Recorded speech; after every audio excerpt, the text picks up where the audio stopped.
Hello everyone.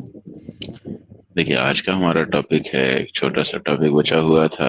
Blood group can be detected by. Blood group की पहचान हम कैसे कर पाएंगे?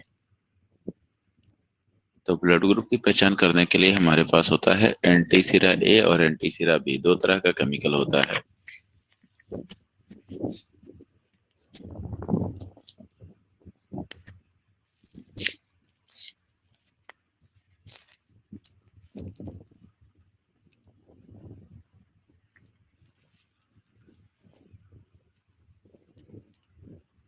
इस दो तरह के केमिकल में देखेंगे। एंटी सिरा ए, दैट मीन्स होता है serum with anti A antibody. जो ए एंटीजन के अगेंस्ट काम करे, ऐसा सीरम एंटी सिरा ए कहलाता है। दूसरा हमारे पास सीरम है anti sera B, that is serum with the anti B antibody. ये बी एंटीजन के अगेंस्ट वर्क करता है। तो इसके लिए एक यहाँ पे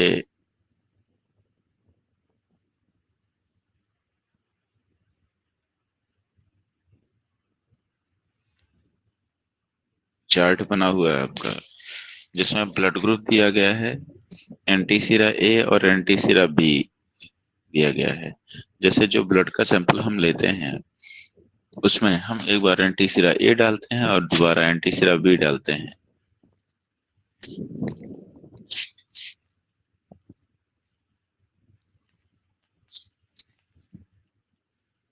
तो देखिएगा, ब्लड ग्रुप, जैसे मान लीजिए अगर सैंपल हमने लिया, उसमें हमने एंटी सिरा ए डाला, और अगर एक ग्लूटिनेशन हो गया और एंटी सिरा बी का कोई रिएक्शन नहीं हुआ, then the blood group will be A. तो हमारा ब्लड ग्रुप ए होगा। और हमने जो सैंपल लिया है उसमें एंटी सिरा ए डाला, कोई रिएक्शन नहीं हुआ, एंटी सिरा बी डाला, एक ग्लूटिनेशन हो गया, तो वो ब्लड ग्रुप बी होगा। क्योंकि एंटी सिरा जो बी होता है, बी एंटी बी एंटीजन के खिलाफ काम करता है। Serum with anti B antibody होती है उसमें। और अगर दोनों सैंपल क्लॉट कर गए, एंटी सिरा ए डालने के बाद भी और एंटी सिरा बी डालने के बाद भी, तो यानी कि उसमें दोनों एंटीजन पाया जा रहा है, और दोनों एंटीजन आपका ब्लड ग्रुप ए बी में पाया जाता है। अगला है ओ ब्लड ग्रुप। जिस सैंपल में ना तो एंटी सिरा ए डालने से क्लॉटिंग होती है, ना ही एंटी सिरा बी डालने से क्लॉटिंग होती है, वो ब्लड ग्रुप हमारा ओ कहलाएगा।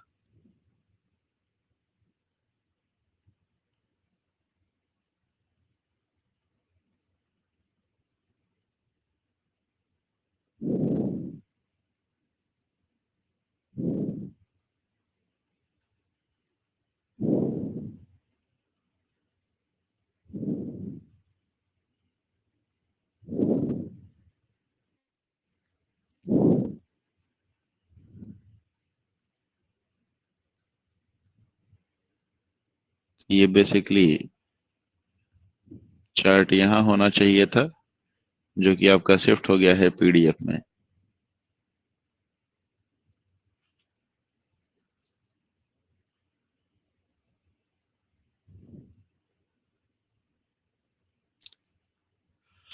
हाँ, ये नेक्स्ट टॉपिक है हमारा, inheritance of blood group. Inheritance का मतलब होता है transfer of character from one generation to another, is known as inheritance. ये हिंदी में आप इसको अनुवांशिकी भी बोलते हैं।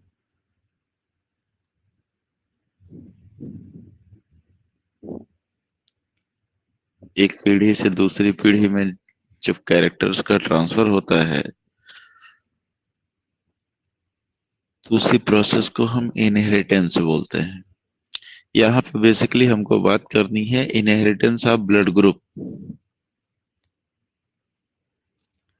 देखेंगे, formation of a particular antigen of blood is under control of gene isohaemagglutinin gene.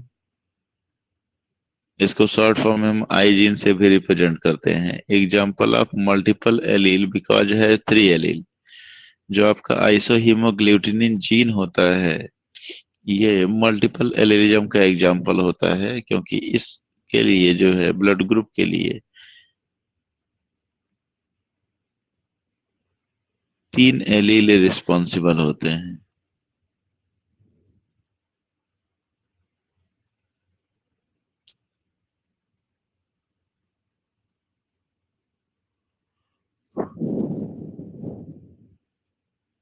पहला एलील है A, promote the formation of A antigen. Allele A जो होता है वो ए एंटीजन के फॉर्मेशन को प्रमोट करता है।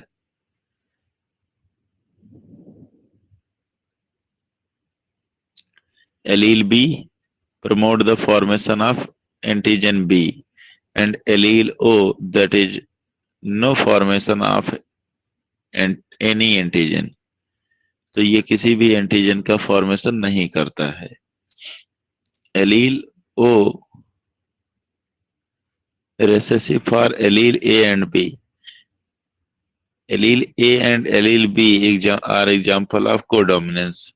एक्चुअली ये एलील ए डोमिनेंट होता है, एलील बी डोमिनेंट होता है, but if both dominating factor presented together, then they shows the equal effect, then this kind of situation is known as the codominance। अगर कहीं पे दो जीन पाए जाएं आपके एक साथ, डोमिनेटिंग जीन पाए जाएं, और वो अपना एक मिला जुला इफेक्ट जो है कंबाइंड इफेक्ट शो करें, that condition is known as the codominance. अब आइसोहीमोग्लूटिनिन जीन देखेंगे, उसके जीनोटाइप और फिनोटाइप देखेंगे।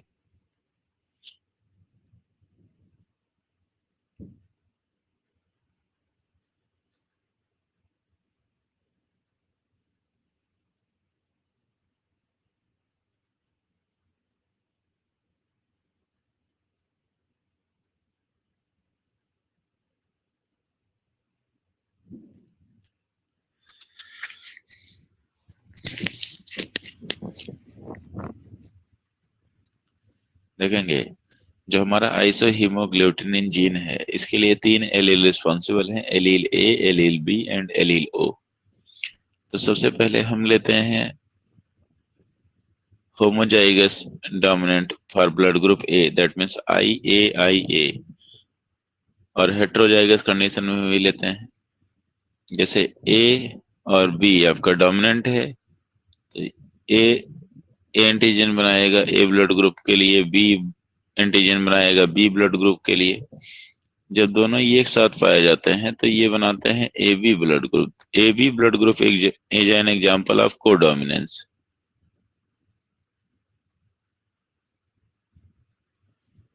एंड लास्ट में ओ, तो ये ब्लड ग्रुप ओ बनाता है। तो इस तरीके से हमारे पास चार तरह के ब्लड ग्रुप पाए जाते हैं, A B, A B and ओ।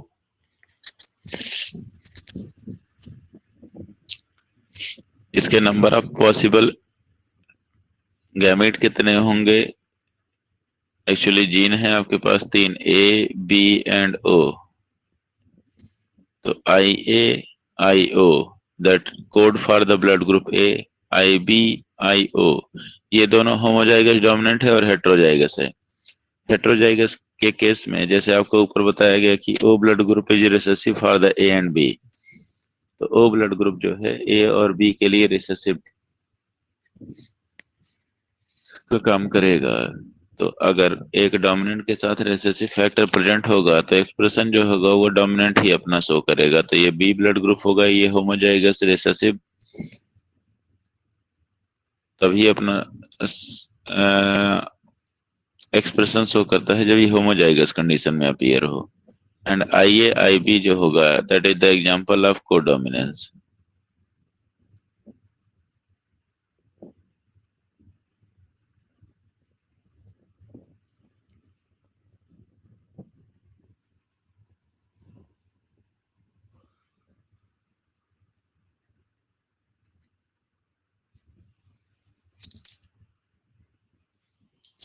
तो अभी तक तो आपने पढ़ा ABO blood group system. Next है आपका RH blood group system.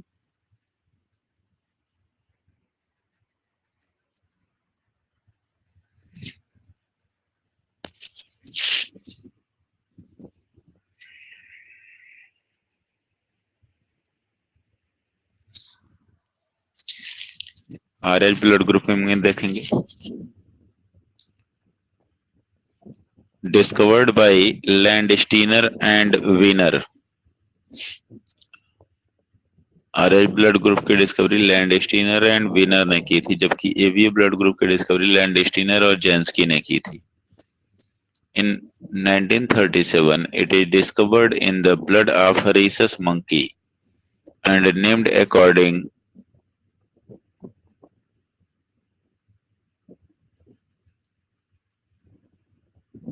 to presence or absence of certain antigen, that is RH antigen, on the plasma membrane of RBC.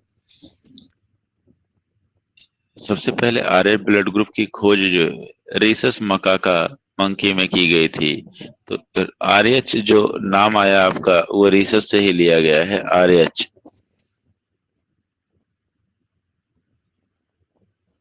RH antigen जो है, अगर इसकी प्रेजेंस और एब्सेंस के बेसिस पे बोला जाता है RH पॉजिटिव और RH negative.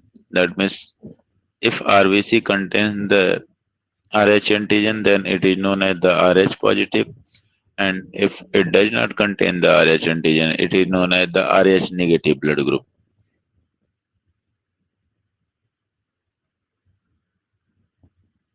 Some antigen discovered in the man in 1940.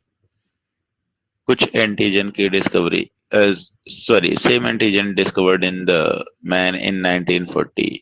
वही आरएस एंटीजन जो रीसस मकाका में खोजा गया था, कुछ सालों के बाद, 2 से 3 सालों के बाद जो है फिर से ये मैन में पाया गया। Antibody against the RH antigen is named as anti-RH, which are present in the blood plasma. RH एक एंटीजन, तो हर एक एंटीजन का एक एंटीबॉडी होता है, तो एंटीबॉडी RH एंटीजन का जो होता है उसको हम एंटी-RH बोलते हैं।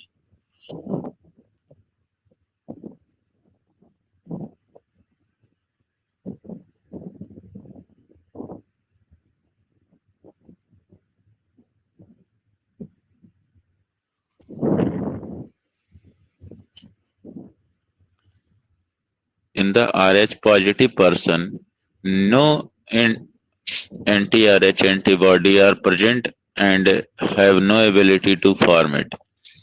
जो पर्सन RH पॉजिटिव होता है उसके ब्लड में ना तो एंटी-RH एंटीबॉडी पाया जाता है, ना ही कभी बनाया जा सकता है, क्योंकि जिसके पास RH एंटीजन होगा वो अपने ही खिलाफ एंटीबॉडी नहीं प्रिपेयर करेगा। In RH negative person, anti-RH antibodies are naturally absent in the plasma, but it has ability to form it on demand. जो पर्सन RH नेगेटिव होते हैं, जिनके ब्लड प्लाज्मा में RBC के ऊपर RH एंटीजन नहीं पाया जाता है, उनके पास ये टेंडेंसी होती है कि वो जरूरत पड़ने पर एंटी-RH एंटीबॉडी बना सकती है।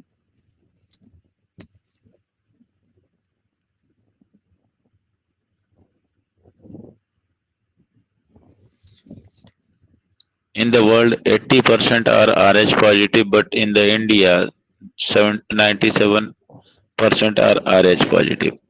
पूरी दुनिया में अगर हम बात करें तो 80% पर्सन जो हैं वो RH पॉजिटिव ब्लड ग्रुप के हैं, बट अगर इंडिया की बात करें तो यहाँ पे RH पॉजिटिव पर्सन की संख्या जो है 97% है।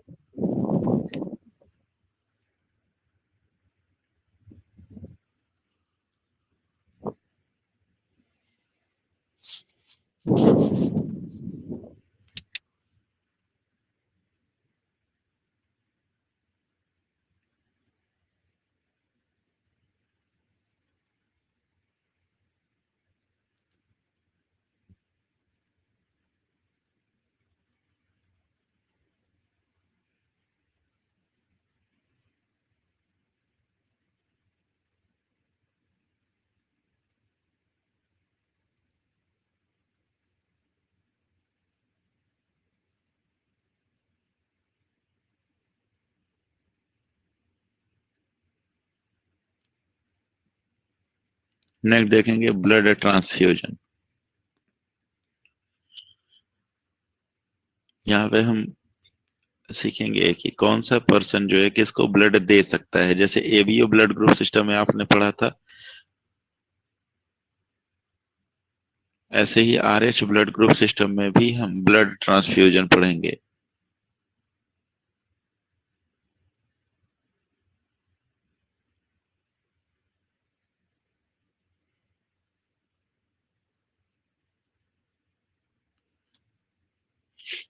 तो आइए देखते हैं।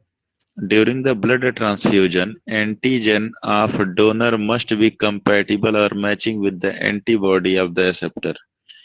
हमेशा ब्लड ट्रांसफ्यूजन के समय हम ये ध्यान रखते हैं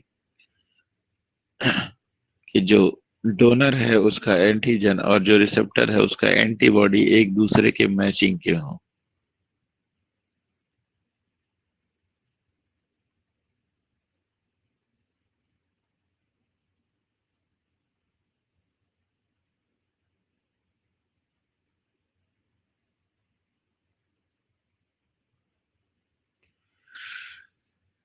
RH positive blood can receive RH positive as well as RH negative blood anytime, anytime, because RH positive receptor has no antibody.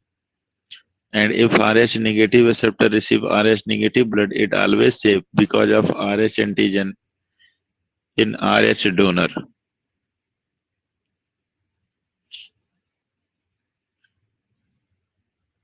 ये इसको समझते हैं पहले।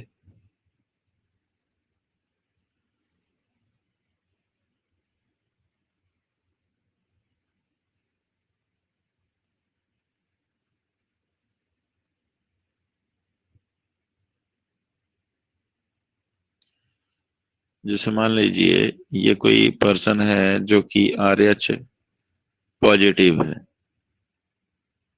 दैट मीन्स पॉजिटिव कहने का मतलब इसके आरबीसी की मेम्ब्रेन पर RH एंटीजन पाया जाएगा। तो अभी आपने एक पॉइंट पढ़ा है कि जिस पर्सन के आरबीसी की मेम्ब्रेन पर RH एंटीजन पाया जाएगा वो एंटी RH नहीं बनाएगा, एंटी RH एंटीबॉडी नहीं फॉर्म करेगा। तो RH पॉजिटिव को अगर आप RH पॉजिटिव देंगे तो एंटीजन इसके पास भी, एंटीजन इसके पास भी है, इसके पास ये रिसेप्टर है, इसका हम क्या देखते हैं, एंटीबॉडी। तो एंटीबॉडी तो है ही नहीं, तो ये RH पॉजिटिव ब्लड रिसीव कर लेगा और RH निगेटिव ब्लड भी रिसीव कर लेगा, क्योंकि RH निगेटिव में एंटीजन देखेंगे तो एंटीजन तो है ही नहीं, इसी वजह से तो RH निगेटिव है।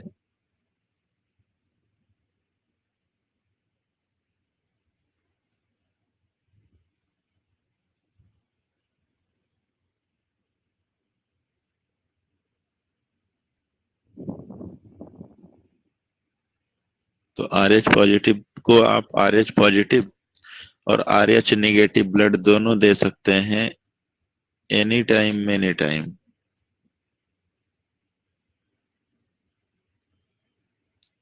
कभी भी और कितनी बार भी आप दे सकते हैं। बट जो RH नेगेटिव पर्सन होता है इसको आप RH निगेटिव दे देंगे तो ये डोनर है, डोनर के पास एंटीजन नहीं है, इसी वजह से तो निगेटिव बोल रहे हैं। ये रिसेप्टर है, इसके पास एंटीबॉडी नहीं है। बट जैसे ही आप इसको जो है RH पॉजिटिव ब्लड देंगे तो इसके पास एंटीजन जाएगा इसके साथ इसका, और इसके ब्लड में पहुंचते ही वो एंटीजन क्या करेगा, ये RH नेगेटिव पर्सन उस RH पॉजिटिव पर्सन के अगेंस्ट एंटीबॉडी बनाना शुरू कर देगा।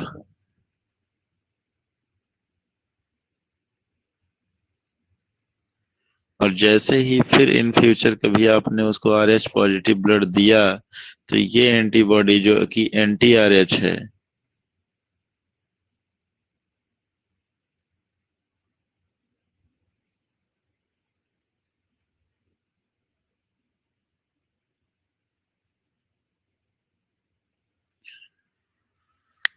आर एच नेगेटिव पर्सन को आप are H negative any time any time मतलब कितनी बार भी दे सकते हैं, बट आर एच पॉजिटिव जब देने जाएंगे तो सिर्फ एक बार दे सकते हैं, वन टाइम, क्योंकि फर्स्ट ट्रांसफ्यूजन के बाद वो क्या करेगा, एंटीबॉडी प्रिपेयर कर लेगा। और जब फिर कभी देने जाएंगे तो वहां पे क्लम्पिंग हो जाएगी, यानी ब्लड क्लॉट कर जाएगा।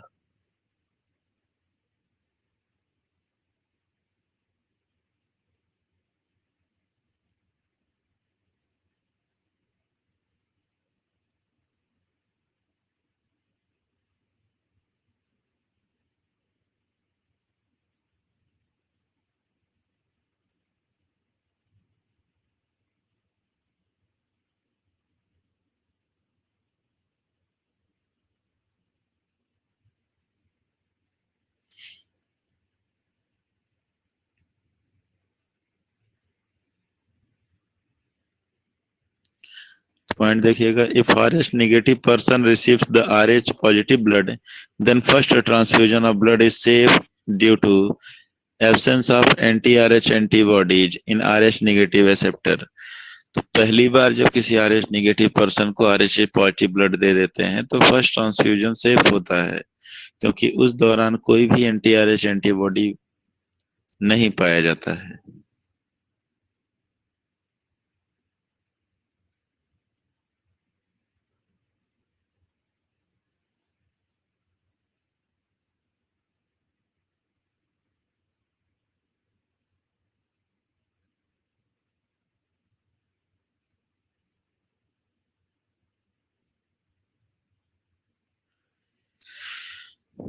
Just after this transfusion, anti-RH antibody are formed in the RH negative person. That person is isoimmunized. मतलब उस RH एंटीजन के खिलाफ उसने क्या किया, एंटीबॉडी बनाना शुरू कर दिया।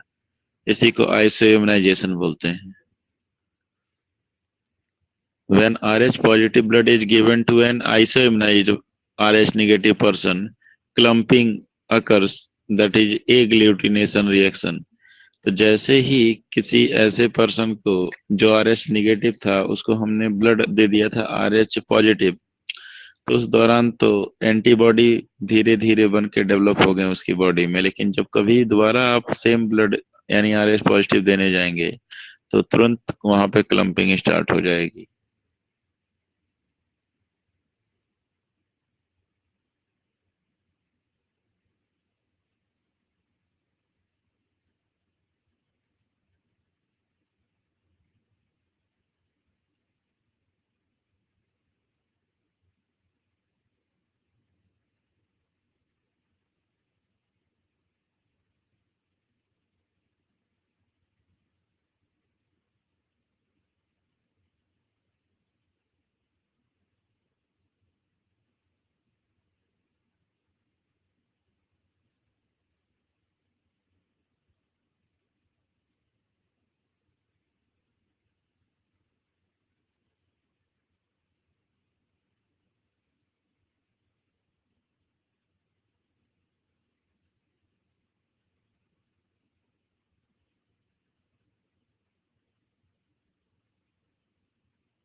इसी में एक कंडीशन होती है एरिथ्रोब्लास्टोसिस फेटाइलिस, और that is also known as the haemolytic disease of newborn, HDN बोलते हैं इसको।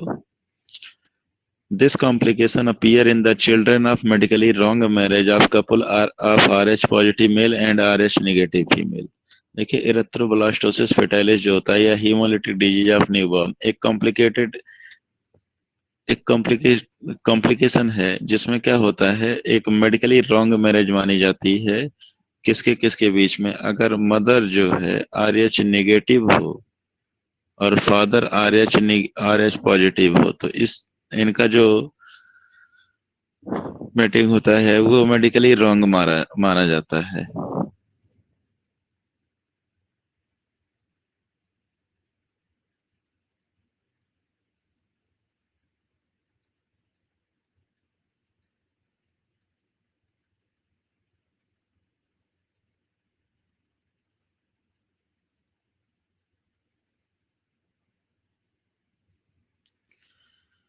तो इस केस में क्या होगा, जब आर एच पॉजिटिव फादर होगा तो ये कैरेक्टर जो है उसके बच्चे में आएगा। मदर आर एच निगेटिव है, बच्चा आर एच पॉजिटिव हो जाएगा। तो पहली यानी फर्स्ट टाइम कोई प्रॉब्लम नहीं होती है during the pregnancy, but last month of pregnancy में क्या होता है, जब प्लेसेंटल टिश्यू डीअटैच होने लगता है तो उसी समय आर एच पॉजिटिव फीटस का कुछ ब्लड निकल करके आर एच निगेटिव मदर में चला जाता है, और उस समय इस बच्चे का जन्म हो गया। इस बच्चे को कोई भी दिक्कत नहीं होती है। अब इस मदर मदर थी आर एच निगेटिव, लेकिन उसके पास आर एच पॉजिटिव एंटीजन यानी पहुंच गया आर एच एंटीजन। अब इस मदर ने क्या किया, इस आर एच एंटीजन के खिलाफ एंटीबॉडी बनाना शुरू कर दिया, anti R H. And at the time of second pregnancy जब फीटस फिर से आर एच पॉजिटिव हो गया, तो उस केस में ये एंटी आर एच एंटीबॉडी उस फीटल ब्लड को डिस्ट्रॉय कर देता है। तो इसीलिए इसको बोलते हैं हीमोलिटिक डिजीज ऑफ न्यूबॉर्न। इसमें हीमोलिसिस होता है, यानी ब्लड सेल्स जो होती हैं वो टूटने लगती हैं, डिस्ट्रॉय हो जाती हैं।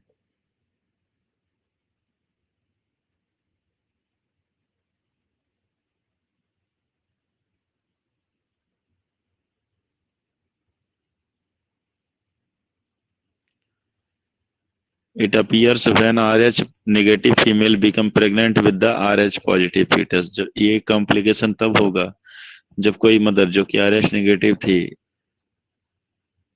that become pregnant with the RH positive fetus। No complication occurs during the pregnancy because no mixing of the blood of mother and fetus। तो प्रेगनेंसी के दौरान इस केस में कोई दिक्कत नहीं होती है, क्योंकि उस दौरान मदर और फीटस का ब्लड आपस में मिक्स नहीं होता है। At the last week of pregnancy, slight mixing of blood due to rupture of capillaries। Last month of pregnancy के दौरान जो है ब्लड कैपिलरी रप्चर होने लगती हैं और उनके ब्लड जो है आपस में मिक्स हो जाते हैं। During the first child birth no complication appear but mother become isoimmunised due to the mixing of blood. तो पहली प्रेगनेंसी के दौरान जो है कोई भी दिक्कत नहीं होती है, लेकिन जैसे ही बच्चे का जन्म होता है तो उसके बाद उस दौरान उसका कुछ ब्लड जो है आर एच नेगेटिव मदर में चला जाता है, जिससे आर एच नेगेटिव मदर जो होती है वो एंटी आर एच एंटीबॉडी बनाना स्टार्ट कर देती।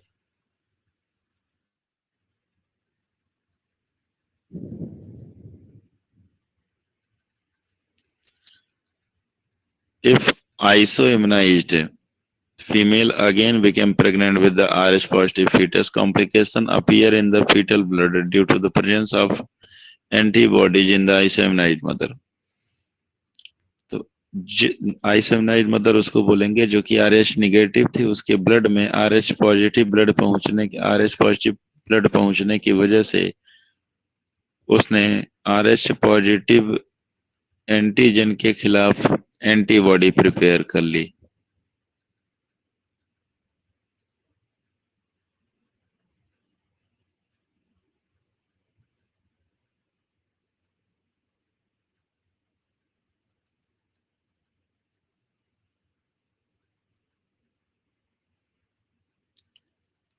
Complication is due to the clumping that causes the rupture of RBC। Complication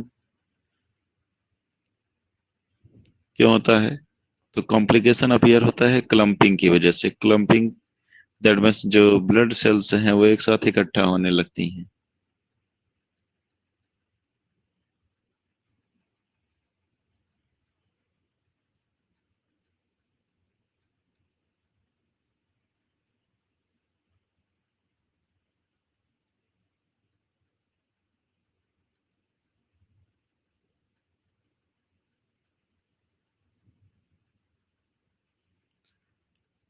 this complication can be avoided by the injection of anti RH. इस complication को दूर करने के लिए हम क्या कर सकते हैं, उस आइसोइम्यूनाइज्ड मदर को एंटी आरएच का इंजेक्शन दे सकते हैं, जिससे एंटी आरएच एंटीबॉडी जो बन गई है उसकी बॉडी में, ये इंजेक्शन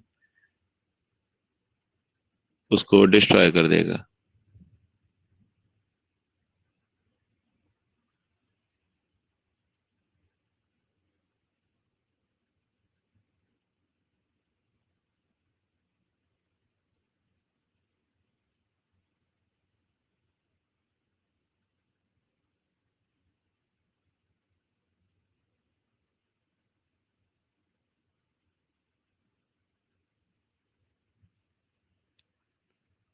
नेक्स्ट टॉपिक है आपका लिम्फ। तो लिम्फ में एक डायग्राम है और इस क्लास को हम अगले आगे से कंटिन्यू करेंगे।